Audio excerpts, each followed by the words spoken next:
मध्य प्रदेश में दिग्विजय ही बनवाएंगे बीजेपी की सरकार। कमलनाथ की जगह दिग्विजय सिंह आए बीजेपी के निशाने पर। कमलनाथ के 15 महीनों की जगह दिग्विजय का शासन याद दिला रही है बीजेपी। मध्य प्रदेश में 6 महीने में विधानसभा चुनाव होने हैं। बीजेपी और कांग्रेस दोनों के सीएम उम्मीदवार तय हैं।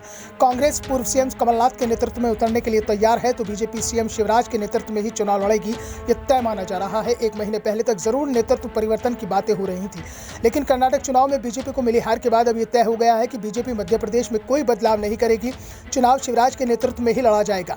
मध्य प्रदेश में मुकाबला आमने सामने का है। बीजेपी और कांग्रेस के बीच सीधी लड़ाई दिखाई दे रही है और सबसे बड़ी बात 2018 के बाद जो चुनाव हो रहा है, इस बीच दोनों ही सरकार चलाने का इन दोनों को मौका मिला है। पहले 15 महीने कमलनाथ के नेतृत्व में कांग्रेस की सरकार चली और बाद में शिवराज ने कुर्सी संभाली और बीजेपी की सरकार बनी।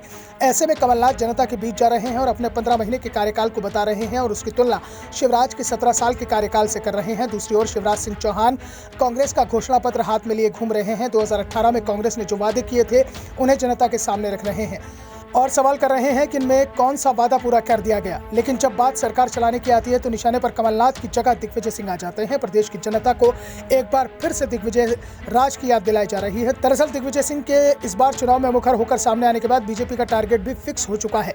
दिग्विजय सिंह बीजेपी के निशाने पर है। मध्य प्रदेश की सियासत में दिग्विजय सिंह कांग्रेस से ज्यादा बीजेपी के लिए फायदेमंद माने जाते रहे हैं। अब तो मध्य प्रदेश कांग्रेस में वही एकमात्र ऐसे नेता बन गए हैं जिनके खिलाफ शिवराज सरकार की तलखी हमेशा बनी रहती है और भाजपा भी मुखर रहती है।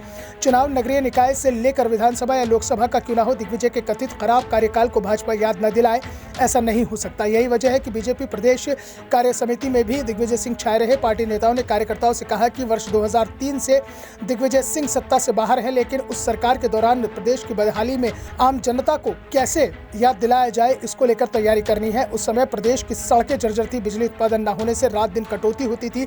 यही वजह है कि 2018 में कमलनाथ के नेतृत्व में कांग्रेस सरकार बनने के बाद भी बीजेपी को सिर्फ दिग्विजय ही जिताऊ चेहरा नजर आते हैं। इसकी कई वजह सामने आती हैं जो कमलनाथ के मुकाबले दिग्विजय सिंह को विरोध के लिए अधिक फायदेमंद साबित करती हैं। दिग्विजय के पूरे प्रदेश में समर्थक हैं, उनका विरोध करने पर पूरे प्रदेश से प्रतिक्रिया होती है, जिससे स्थानीय स्तर पर कार्यकर्ता सक्रिय हो जाते हैं और राष्ट्रीय स्तर के नेता के विरोध का मौका मिल जाता है। मिस्टर बंटाधार जैसे संबोधन देकर बीजेपी ने दिग्विजय की छवि असफल मुख्यमंत्री के रूप में गढ़ने की सफलता हासिल की है। बीजेपी ने चुनावी अभियानों के साथ ही सियासत के हर छोटे बड़े घटनाक्रम में दिग्विजय सिंह को कांग्रेस की विफल सरकार का चेहरा बनाने में कोई कसर नहीं छोड़ी है। बीजेपी प्रदेश में 15 महीने तक रही कमलनाथ सरकार के बाद दिग्विजय सिंह सरकार की याद दिलाती है। दिग्विजय सिंह के बयानों के आधार पर बीजेपी कई बार चुनावों का धार्मिक ध्रुवीकरण करने में भी सफल रही है। यानी कि बीजेपी की रणनीति साफ है कि कमलनाथ की घेराबंदी तो की जाएगी, लेकिन सबसे ज्यादा निशाने पर दिग्विजय सिंह को रहना होगा। इस बार दिग्विजय सिंह भी साफ कर चुके हैं कि वो चुनाव में कांग्रेस के लिए रैलियां करेंगे और बीजेपी इसे अपने लिए एक बड़ा मौका मान रही है। दिग्विजय को पहले से ही घेरने की रणनीति पर काम शुरू हो गया है। यानी साफ है कि मध्य प्रदेश विधानसभा चुनाव में इस बार दिग्विजय सिंह बड़ा मुद्दा बनकर छाने वाले हैं। Bureau report, the Navdarpan news.